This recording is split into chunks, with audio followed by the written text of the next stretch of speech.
Avant de commencer, j'ai glissé un formulaire dans la description. J'offre une analyse de profil où je te donne des améliorations concrètes pour t'aider à mieux convertir sur LinkedIn. Et en échange, je prends ton profil et j'en fais une vidéo YouTube. Si tu es ma prochaine victime, glisse ta candidature dans le formulaire dans la description et tu seras sur mon prochain épisode, c'est complètement gratuit. L'idée c'est que la vidéo soit éducative, donc je ne vais pas mâcher mes mots. Moi de mon côté, je vais aller directement straight to the point, donner des conseils même si ça fait mal et surtout donner des améliorations et des suggestions pour justement améliorer ton profil. L'idée c'est d'apprendre tous ensemble. Pour trouver des clients sur LinkedIn, il faut que tu aies un profil attirant qui donne envie à tes prospects de travailler avec toi, parce que c'est la première étape. Lorsqu'une personne découvre ton profil, la première chose sur laquelle elle tombe, c'est ta bannière, ta bio, ta photo de profil, des informations, et c'est hyper important que ce soit optimisé parce que c'est ce qui va vraiment t'aider à convertir. D'ailleurs, avoir un profil attirant qui convertit, c'est l'une des premières étapes desquelles il faut travailler, et c'est ce qu'on voit au bout de la deuxième semaine dans mon programme d'accompagnement où je coach les freelances avec mon programme de coaching sur mesure à trouver des clients et à faire de LinkedIn un canal d'acquisition pour développer leur activité. On se retrouve pour la première analyse, c'est parti. On se retrouve sur le profil de Denis Constant. Aujourd'hui, je vais analyser ton profil. Donc, on va commencer par la bannière, la photo, ensuite la bio. On va regarder un peu la sélection et je vais regarder ensuite quelques contenus. Pour commencer au niveau de la bannière, ce que je trouve dommage, c'est que le logo de ta boîte est un peu bizarre dans le sens où tu le mets à gauche en plein milieu, mais on ne sait pas à quoi ça fait référence. Donc forcément, vu que tu l'as mis ici, on sait que c'est le logo de ton studio. Mais par contre, une entreprise qui ne te connaît pas, mettre le logo comme ça à gauche, en plein milieu, en fait, on ne sait pas à quoi ça correspond. Et ça, c'est quand même un point négatif. Peut-être que le mieux, ce serait de le mettre à gauche, en mettant le nom du studio juste au-dessus. Ce sera peut-être plus cohérent, on pourrait comprendre en quoi ça consiste et qu'est-ce que ce petit logo il vient faire ici. Deuxième point, c'est lorsqu'on scrolle sur ton profil, ton portfolio il saute pas forcément aux yeux. Alors que quand une entreprise cherche à recruter un freelance brand designer, la première chose qu'une entreprise a envie de voir, c'est ton portfolio et tes réalisations clients. Là, forcément, lorsqu'on va sur ta bannière, on a besoin de zoomer pour comprendre que tu as un site. Et encore, heureusement que moi je sais que tu as un site, parce qu'une entreprise qui scrolle ton profil en 3 secondes, qui n'a pas forcément le temps, ça va pas lui sauter aux yeux qu'il faut absolument qu'il clique là-dessus. Du coup, le meilleur conseil que je pourrais te donner, Denis, pour pouvoir convertir davantage, c'est d'améliorer ton call to action et d'écrire quelque chose du type retrouver mon portfolio sur itaï.co ou retrouver mes cas clients ou mes réalisations sur itaï.co. Mais selon moi, il faut un call to action qui soit un peu plus complet pour justement augmenter la curiosité et que tes prospects intéressés puissent cliquer dessus ou en tout cas rentrer ton site sur la barre d'information.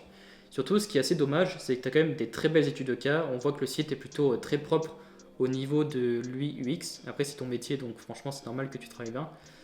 Et surtout, tu as quand même pas mal d'études de cas. Donc, tu en as 5 et j'ai l'impression que quand je clique dessus, c'est un peu détaillé. Où là, tu expliques un peu le process de travail, comment tu as fait, voilà, les objectifs du projet, creative concept. Donc, ouais, en plus, c'est plutôt très très complet. Et c'est pour ça qu'à mon avis, dans ton tunnel de vente, il faut absolument que tu envoies un maximum de trafic sur ton portfolio. Ici, tu as encore mis le bouton accès au site web. Donc ça, c'est plutôt bien. Tu coches la case. Maintenant, au niveau de la bannière, au niveau du texte, créer vos campagnes visuelles aussi facilement qu'avec des logos, je trouve que ça ne reflète pas forcément ce que tu partages sur ton site. Là, tu parles de branding, de visual system. Lorsque je clique ici, on retrouve ici, tu as tes services. Donc, on va regarder les services que tu proposes. Donc, j'imagine que toi, ton offre que tu as envie de scale, c'est ton offre à étiquette où tu construis justement tout le corps, toute l'identité visuelle d'une entreprise.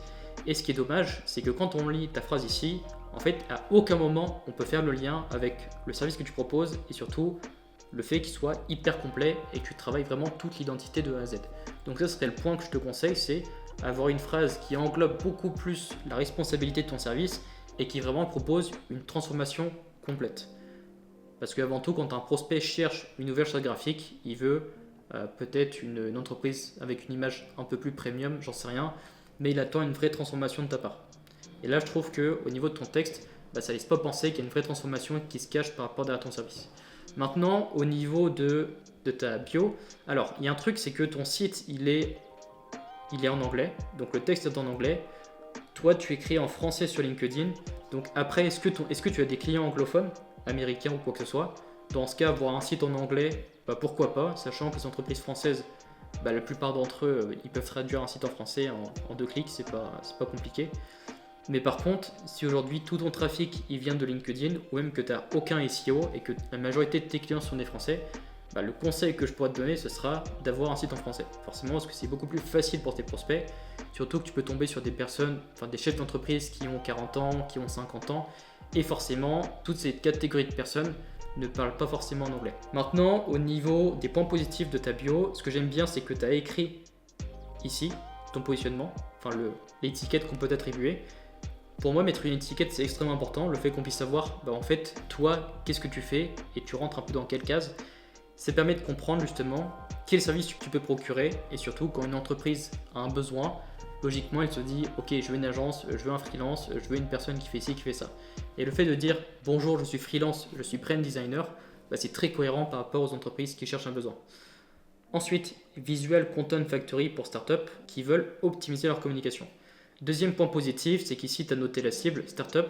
En revanche, le point négatif, c'est que tu parles de Visual Content Factory. Alors la proposition est très vague, on ne comprend pas du tout ce que tu fais.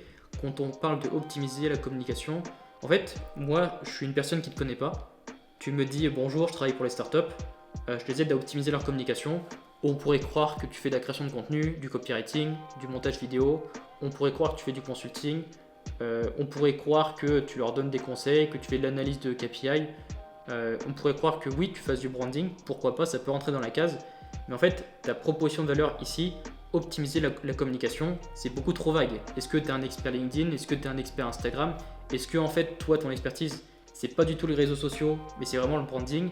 C'est pas du tout cohérent forcément avec ta phrase. Donc là, je pense qu'il y a des choses à améliorer pour que ce soit encore plus précis. Et quand tu parles de Visual Content Factory, bah, un prospect qui ne te connaît pas, franchement, je vais te le dire, ça c'est du chinois. Il sait pas de quoi tu parles et c'est complètement flou. Il sait pas ce qu'il va recevoir. Ensuite, tu as remis ta phrase ici, créer vos campagnes visuelles aussi facilement qu'avec des logos. Bah, ce qui est dommage, le même conseil que je te donne ici, c'est que c'est tellement flou qu'on ne sait pas exactement, toi de ton côté, qu'est-ce que tu fais et quelle transformation tu peux apporter. Donc là, on voit qu'il y a une vraie problématique de positionnement. Même si tu sais qui tu es, tu sais ce que tu fais, tu sais pour qui tu le fais, c'est mal communiqué, c'est mal vulgarisé. Et ça, c'est dommage parce qu'un prospect qui va te DM n'a pas ton expertise, ne sait pas ce que tu fais. Et forcément, s'il n'a pas ton expertise, c'est pour ça qu'il va faire appel à toi. Et c'est important que tu puisses communiquer avec des mots simples qu'il puisse comprendre. Troisième point d'amélioration, c'est la photo de profil. Néanmoins, ce qui est super cool, c'est qu'elle est très visible. Les couleurs sont plutôt bonnes, on voit bien ton visage. Donc forcément, vu que la photo est propre, ça crée de la confiance. Mais le point négatif, c'est qu'il y a un casque et qu'on pourrait croire que tu es un peu un étudiant qui sort de l'école de commerce.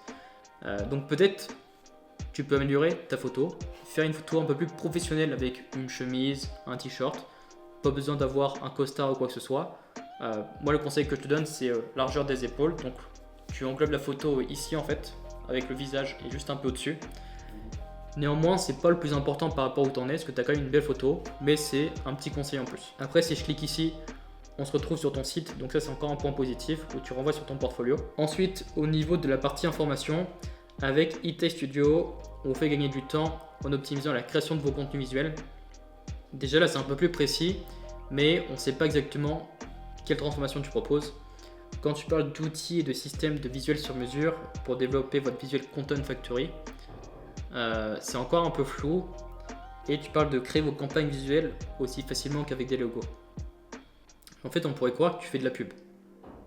Parce que campagne visuelle, quand on parle de campagne visuelle, indirectement, moi de mon côté, je pourrais croire que tu fais du motion design pour des publicités ou ce genre de choses. Donc forcément, je trouve que c'est quand même assez flou. Si ton job, c'est de faire que des chartes graphiques, des identités visuelles, des templates de communication pour les réseaux sociaux, bah franchement, là, c'est pas du tout précis. Donc il y a un vrai travail à faire sur la vulgarisation de ton positionnement et la vulgarisation de ton service. Ensuite, ici, tu as mis un post, donc on va regarder ça précisément. Du coup, de ce que je comprends, c'est un travail que tu as pu faire. Ok. Alors, le conseil que je te donne, parce que du coup, tu commences la vidéo par le logo de ton client, je trouve que c'est pas assez dynamique. En fait, ce serait beaucoup plus catchy pour un prospect qui découvre ton post de directement mettre ce genre de photo où en une seule seconde, la personne voit tout ce que tu as fait et tout le processus créatif. Parce que la vidéo fait quand même 30 secondes peut-être. Elle fait quoi? Ouais. Elle fait 17 secondes. Et donc, peut-être que vu que c'est pas une vidéo qui est très dynamique, est-ce que ton prospect qui clique sur ton post va vraiment voir toute la vidéo c'est pas sûr. Du coup, le conseil que je pourrais te donner si tu veux faire un super post épinglé, c'est de faire un post cas d'étude sur de la transformation, parce qu'encore une fois, une personne qui vient te voir, il attend une transformation de ta part. Donc ça peut être comment j'ai redesigné la charte graphique d'une entreprise de tel truc à tel truc, comment on est passé d'une image de machin figure de style à une image de machin un peu plus premium, où là justement tu as une vraie différence et tu as une vraie transformation avec des exemples. Donc ça, si je te fais un exemple très rapidement, on va essayer de prendre une marque. Villa, c'est une marque de quoi ça très rapidement, que je puisse te donner un exemple. Rila Studio, Master for Creative University, ok. Ok. Ok. Je sais pas si tu parles exactement du positionnement de ton client.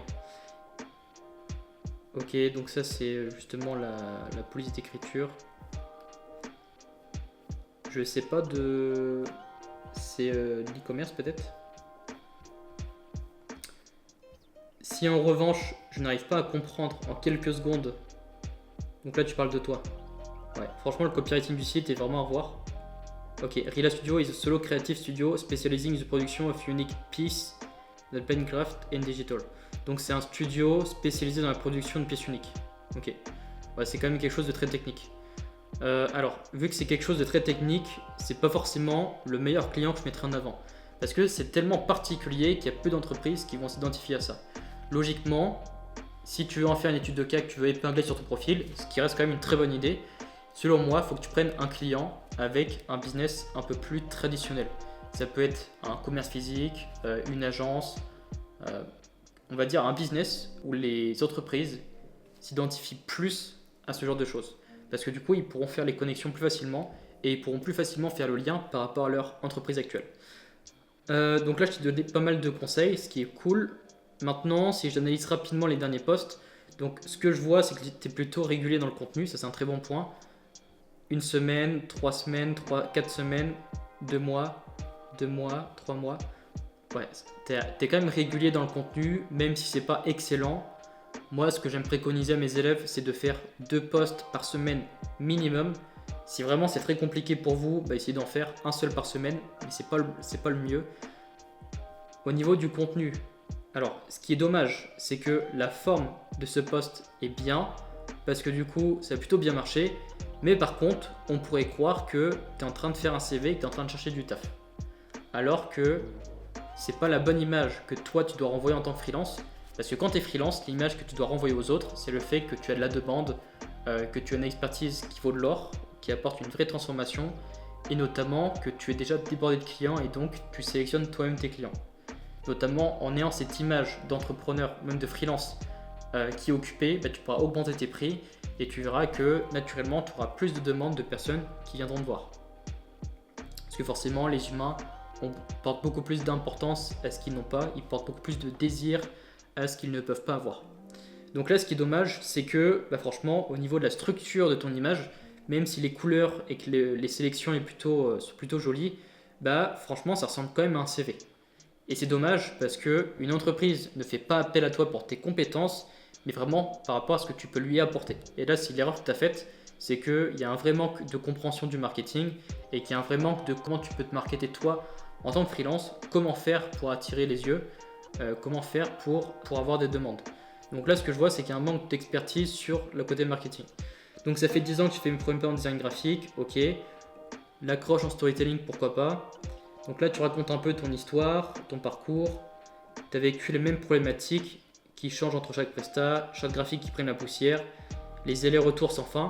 Donc là, ce qui est super, et je pense que ce que tu aurais pu améliorer, c'est de mettre les frustrations de tes clients. Parce que si tu veux convertir sur LinkedIn, c'est bien de parler de soi, mais il faut que tu parles beaucoup plus de ton client plutôt que de toi-même. Donc là, ce qui est dommage de ce que je vois, c'est que c'est un post où tu as envie quand même de convertir. C'est bien de parler de soi, mais essaye la prochaine fois de parler un peu plus de tes clients. C'est bien que tu dises, voilà, j'accompagne les marques à structurer leur branding et leur identité visuelle. Tu vois, cette petite phrase que tu as mise dans ce post, elle est quand même plus impactante, elle est quand même beaucoup plus précise que ta bio et ta bannière. Ensuite, par rapport au post précédent, donc ça c'est un repost, je peux pas dire grand chose. On va commencer, je vais analyser ce post pour terminer. Alors, au niveau de l'accroche, sachant que l'accroche, c'est quand même 80% du résultat, commencer une accroche en anglais avec des mots-clés, c'est très flou et c'est pas forcément le plus optimisé pour générer des vues et générer des impressions. Et comme tu peux le voir ici, le post avec une accroche un peu plus floue en anglais a fait 24 likes et pourtant le post où tu as quand même fait une belle accroche orientée sur du storytelling a quand même fait 46 likes. Donc tu peux voir que ce post a généré 2 fois plus de réactions. Pourquoi? Parce que l'accroche est beaucoup plus pertinente. Ensuite, je vais analyser le reste. J'ai toujours pensé que l'on pouvait améliorer notre manière de concevoir des marques, des identités. Pourquoi pas? Ça crée pas forcément de la curiosité. En tant que freelance, j'accompagne les marques à ne plus voir leur identité visuelle. Donc là, tu parles encore de ton service, c'est dommage. C'est bien de faire des posts pour promouvoir ou se faire de la pub à soi-même, mais si tu répètes toujours la même chose avec le même angle et qu'en plus tu parles un peu de toi, tu parles toujours de toi-même sans parler de ton client, en fait, la seule image que ça renvoie, c'est un peu l'image du freelance qui est un peu égoïste, qui pense qu'à lui-même et qui veut absolument trouver des clients parce qu'il a besoin de trouver des clients. Donc ça, c'est pas forcément une bonne image et ça te met un peu dans une position d'infériorité par rapport à ceux qui recherchent un prestataire. Alors quand Grégory m'a proposé cette place au sein du cockpit pour avoir la liberté de gérer l'intégralité du design de la marque, ok, les valeurs que je porte, la digitalisation, franchement c'est dommage parce que c'est quand même une belle réussite et t'introduis une très belle réussite avec un angle qui n'est pas forcément super intéressant. Moi, le conseil que je peux donner, Denis, sachant que tu peux refaire un post sur ta collaboration avec Grégory, ça reste quand même une excellente réussite. Donc pour moi, il faut que tu continues de communiquer là-dessus. Le conseil que je pourrais te donner, tu commences par ton processus créatif, tu détailles comment tu peux l'aider, exactement ce que tu as mis en place pour lui apporter des résultats. Et comme ça, la plupart de tes prospects vont pouvoir s'identifier à ce que tu peux lui apporter. Et justement, ça te permettra de convertir davantage. Du coup, merci à toi, Denis, pour ta candidature. Globalement, ton profil il est assez bien. Si je dois donner une note, je te donnerai la note de 5 sur 10. Parce que globalement, même si tu as quand même une bannière qui est ok, tu as une photo profil qui est ok, on voit qu'au niveau de ta proposition de valeur, ça reste quand même assez flou dans l'ensemble. Au niveau du contenu, c'est plutôt bien, mais par contre, attention à mieux communiquer, à mieux vulgariser comment tu peux aider ton prospect. Peut-être travailler sur ta stratégie de contenu, avoir un meilleur copywriting.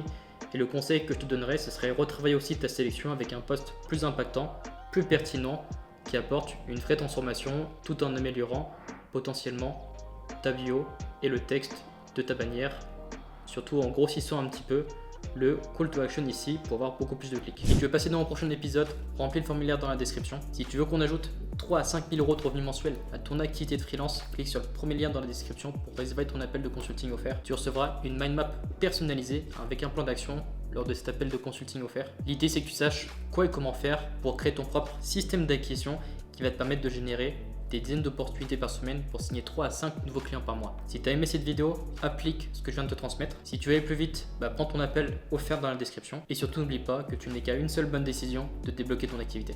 À bientôt.